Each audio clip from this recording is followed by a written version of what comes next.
What's going on, everyone? It's Samuel Njoku with Ravens Talk. Second episode of Pivotal Moments. Now, as we all know, week 2 did not go great for the Ravens, and there's a lot to discuss, and I'm going to focus in on the offensive line because in my previous podcast episode, I really hit home the fact that the Ravens need to find a way to get some solutions in regards to this O-line because it's costing them games big time. And I believe they also have solutions in-house to fix this, and Ravens fans know exactly what I'm talking about, but we'll focus in on the Raiders game at the moment for now. And I want you to pay attention to two things. One, the Ravens are getting help. They know they need help in the front. They're not getting the protection that they need. So they're relying on outside pieces to get help, which is common in the National Football League. Right now, those two guys are Patrick Ricard and Charlie Kolar. These are your basic five guys. You got Ronnie Stanley, Voorhees, who does evade a lot of criticism because of how awful the right side is, but he hasn't played well either. Tyler Linderbaum in the center, who's played phenomenal. Then you have Daniel Falele and Patrick McCarry, who have been much maligned the first 2 weeks here in Baltimore. Now, I want you to pay attention to the situation. And again, I'm no offensive line guru. Really, my specialty is scheming and some defensive formations that you may see if you're the opposing offense. So that's really my super expertise. But common NFL knowledge, if you look at film, is just notice the front that the Raiders have right now. Right now, we have three guys that you know for sure are most likely going to be rushing the passer. Then you have two guys at the edge. And of course, this guy, numero uno, public enemy number one, Max Crosby, to the right of Charlie Kolar. But notice that there isn't really anyone in front of Daniel Falele, which means he has to use critical thinking, both critical thinking and communication with his center and his right tackle, because he's going to have to make some decisions. It could be that he just sits there and wait. I mean, oftentimes you see that. You just wait and make sure that these guys don't pass the center and right tackle in case it's a three-man rush. But we know that Max Crosby has been wreaking havoc all day. And if you're the right guard, you know it's a passing situation, so you have to be prepared to protect Lamar Jackson.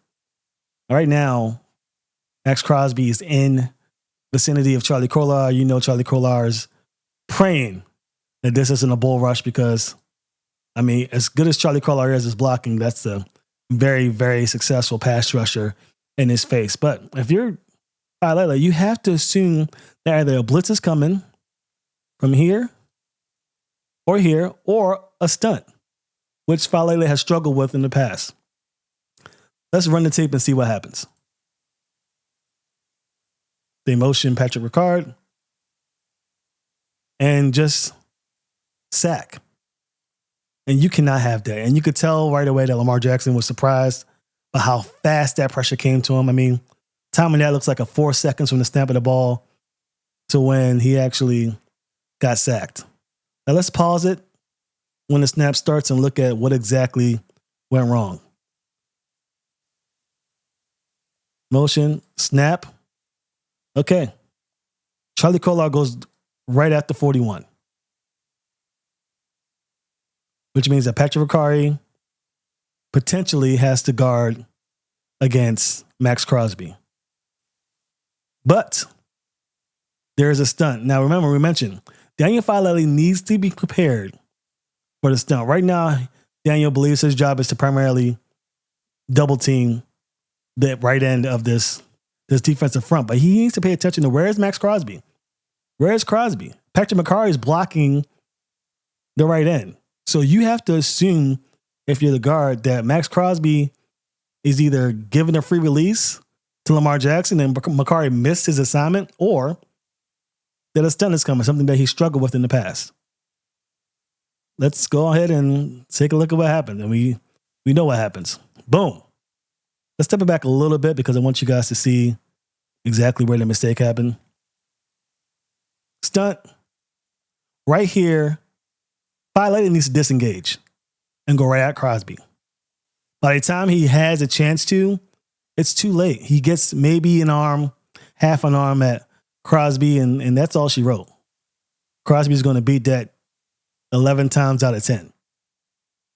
Now, some of this is recognition, yes, but a lot of this also is just lack of speed. I mean, this guy's a tackle playing guard. We don't know why Harbaugh insists on having Falele at the position, but he doesn't have the footwork. He doesn't have the speed in order to get to a stunt, especially for the likes of Max Crosby. And we know Micah Parsons is up next. Trey Hendrickson is up next.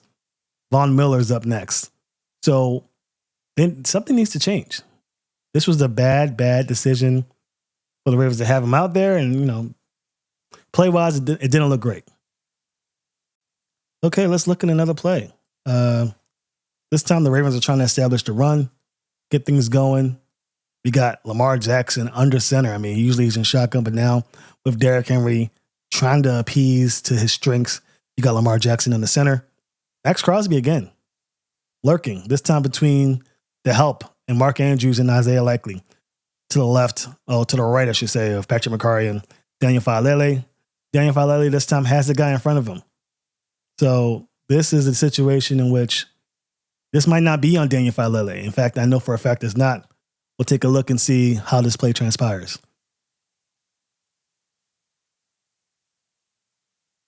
The motion receiver, look at that. How is Derrick Henry supposed to have any time with that? Now let's take a closer look at the reason behind this. And you'll see here, this is a Patrick McCarry issue. Isaiah Likely, tough task to handle Max Crosby. But this isn't on 100% on Isaiah Likely. You hike the ball, boom. What are you doing? You're to the Max Crosby is literally right next to you. McCarry is, and you're just, no, pardon me. Sorry to get in your way, sir. I got number 41 to deal with. I'll leave the pass rusher, disrupting, run stuffer, force of nature to my backup tight end. I'll get number 41 and touch him up a little bit for nothing.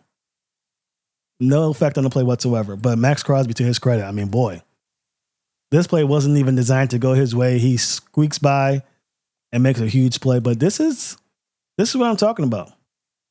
As far as, I mean, again, McCarry's a great tweener. Like, you could plug him in anywhere and he'll have success. And of course, Max Crosby is a tough task, but this is not something that I would say is a great decision. I mean, you need to recognize what's going on. And of course, don't overestimate the ability of your tight end to block Max Crosby, and don't underestimate the ability of Max Crosby to get into this play one way or another. I mean, he was just a force in this game. Max Crosby was. And I think McCarry could have done a better job of blocking that. But let's go back and look at Daniel Falele real quick, just to get a taste of what he can do in the run blocking space. Remember, he has 94.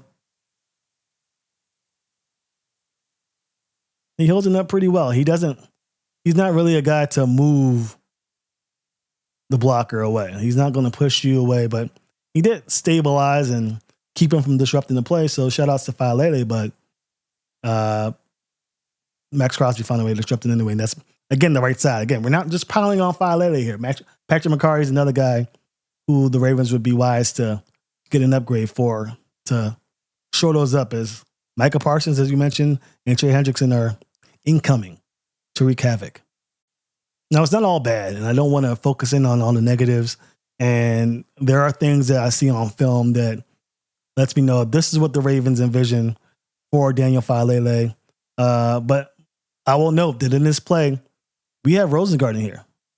Patrick McCarry is out. Rosengarten is in. So there is a bit of comfort, I would say, that comes with the fact that you have a true right tackle, some of his size, stature, and length. Besides you, of course, Tyler Linderbaum to your left. So there is something to be said for having talent on both sides of you that may give you some confidence. But let's look at the play and see what Daniel Falele does here. They motion Patrick Ricard to the right. And look at this. This is a good play. This is a good play by Daniel Falele. He gets length here.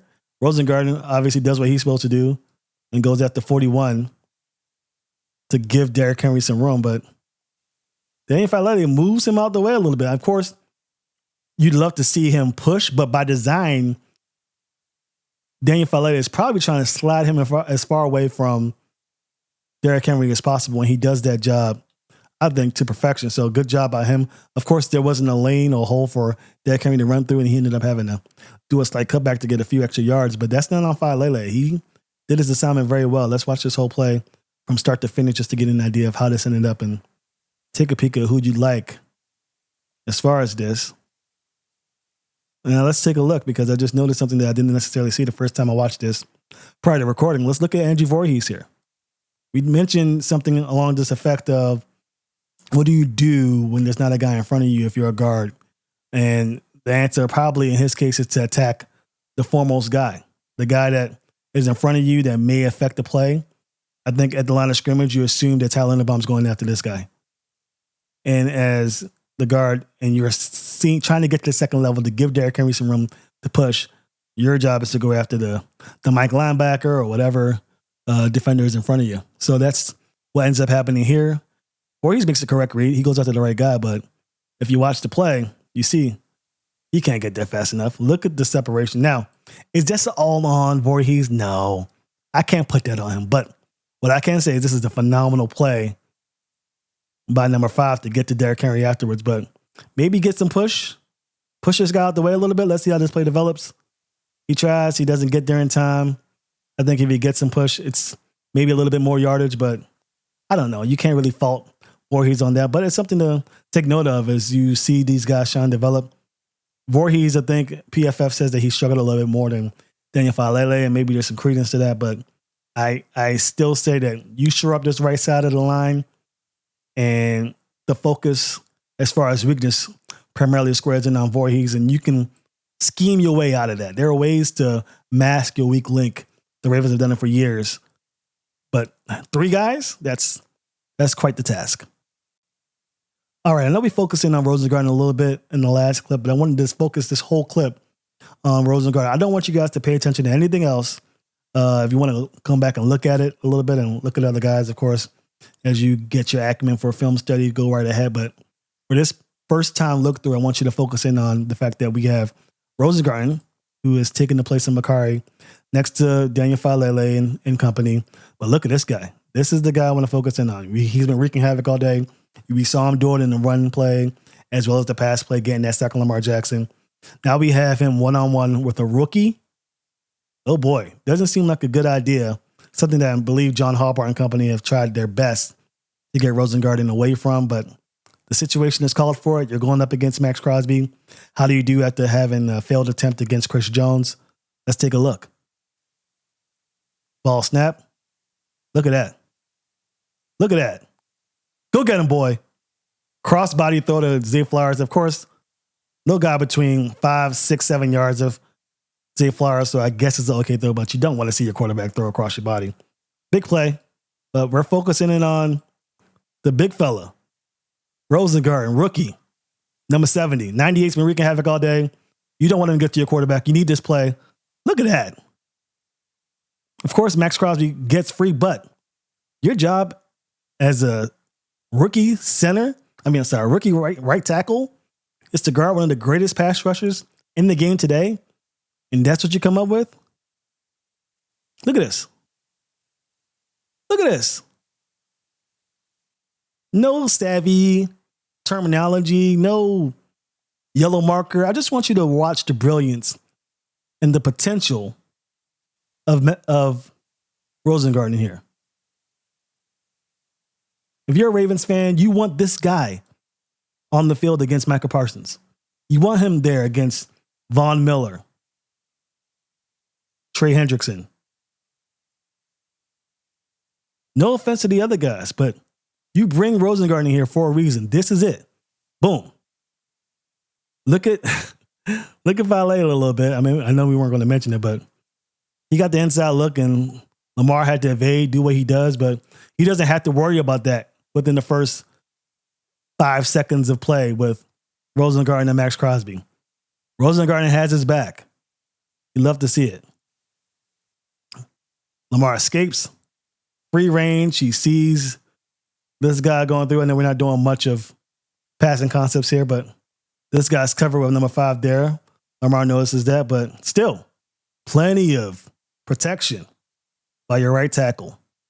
Plenty of protection. Lamar has to make a move to get away from him, yes. But look how Rosengarten recovers. Pushes him, nudges him just enough. Now, of course, if you're a quarterback, you got to get the ball out quicker than that. And Rosengarten's doing a little bit more extra work than would primarily be necessary in certain situations. But to know that you have a quarterback who loves to extend plays and you have a right tackle with the ability to keep him upright for a few extra seconds to make crazy throws like this from your MVP, then whew. Why the hell is Rosengarten not on the field? I don't know. Okay, we talked about Falele. We talked about Makari.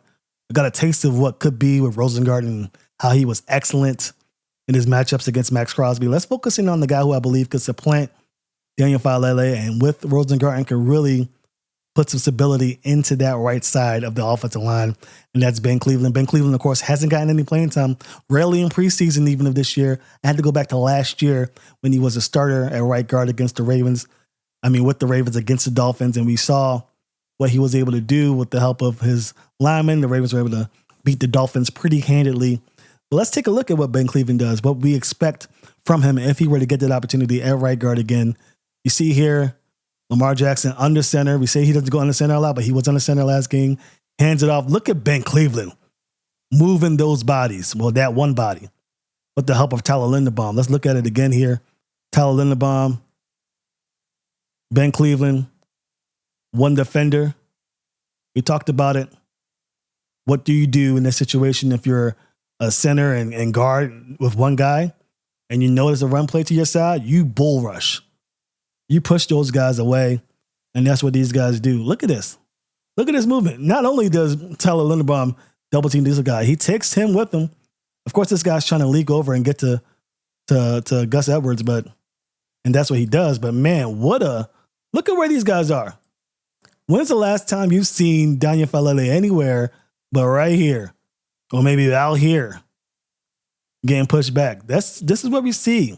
This is what we want to see with your guard. Some synergy with your center, getting the job done. Gotta love it. Okay, folks, last clip of the day. We had Ben Cleveland in the Dolphins game where the Ravens dominated. Let's see him in action in the Steelers game in which the Ravens lose with a backup QB in the center. So not as much athleticism to mask your mistakes, just one-on-one with the defender. And we'll see how Ben Cleveland does here in pass protection. We saw what he can do in run blocking support and what he can do as a guard. But look at this. No movement whatsoever. I don't know why Tyler Huntley decided to move out of there and really force Stanley to lose his man. Maybe he sensed some trouble there. Maybe there was some trouble, honestly. So good on Huntley to move out the way. But we're focusing in on Cleveland. Cleveland engaging his man and staying head fast. Of course, this guy's no Max Crosby or no, Chris Jones, but this is what you're getting with your guard. And he's available. You don't have to trade for him. You don't have to send him out the streets. He's already in the books. Just plug and play. Plug and play. So I think the Ravens have some soul searching to do, coaching-wise. Eric DeCosta maybe gets involved, some personnel decisions to make because Rosengarten and Ben Cleveland are your right offensive lineman for the future in 2024. Now, if he's in the doghouse, Ben Cleveland is, you can cut him, trade him, whatever. Don't re-sign him in the offseason, but if you're trying to win a championship now, you brought in Derrick Henry. You came within a touchdown of going to the Super Bowl last year. Stop playing around and get these guys on the field. Hope you guys enjoyed Pivotal Moments. I love doing these, and this was really out of my wheelhouse a little bit with the offensive line play, but I definitely wanted to show you guys what I'm seeing on film and what, of course, you guys see what the results of this play is, but with Ben Cleveland here and Rosengarten to his right, you have a real shot to get some momentum your way. A real shot to get Derrick Henry involved, not forcing him to run to the left and the whole world knowing he's going to the left because ain't no way you're getting any push on the right. Just want to see some improvement out of the Ravens in the O-line front. And I think the Ravens may be coming to their senses, hopefully, but we'll see. The Cowboys are up next, and we'll be back next week to talk about it. Have a good one, guys.